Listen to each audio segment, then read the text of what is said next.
ব্যস্ততার মাঝে হঠাৎ বিরতিতে যান পরীমনি। মাতৃত্ব ও পারিবারিক জীবনে সময় দিতে বেশ কিছুদিন থাকে অভিনয় থেকে দূরে। তবে বিরতি ভাঙেন ডোডোর গল্প সিনেমায়। 2023 সালের অক্টোবরে শুরু করেন শুটিং। অবশেষে সেই সিনেমা আসছে প্রেক্ষাগৃহে। এখন চলছে শেষ মুহূর্তের সম্পাদনার কাজ। আত্মনির্ভরশীল মায়ের দীর্ঘ এক লড়াইয়ের গল্প, যেখানে মা ফিরে পায় হারানো সন্তানকে। এ নিয়েই ডোডোর গল্প।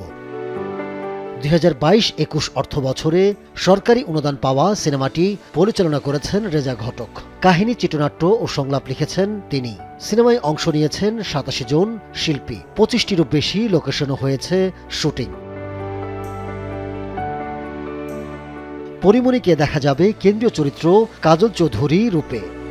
2 বছর পরে ক্যামেরার সামনে দাঁড়ানো, তো অনেকগুলো স্ক্রিপ্টের মধ্যে আসলে এমন কোনো একটা স্ক্রিপ্ট বা একটা গল্প বা একটা চরিত্রকে নির্বাচন করা নিশ্চয়ই আমার জন্য তো অনেক স্পেশাল। কোন পর্যায়ে আছে সম্পাদনার কাজ জানান প্রযোজক। আমাদের হয়ে গেছে, বিজিএম হয়ে গেছে, ডাবিং হয়ে গেছে।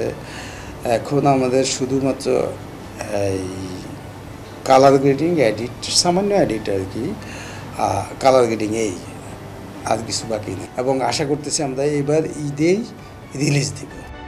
সিনেমায় পরীমনি ছাড়াও অভিনয় করেছেন সাইমন সাদিক, আমিরুল হক চৌধুরী সহ অনেকেই।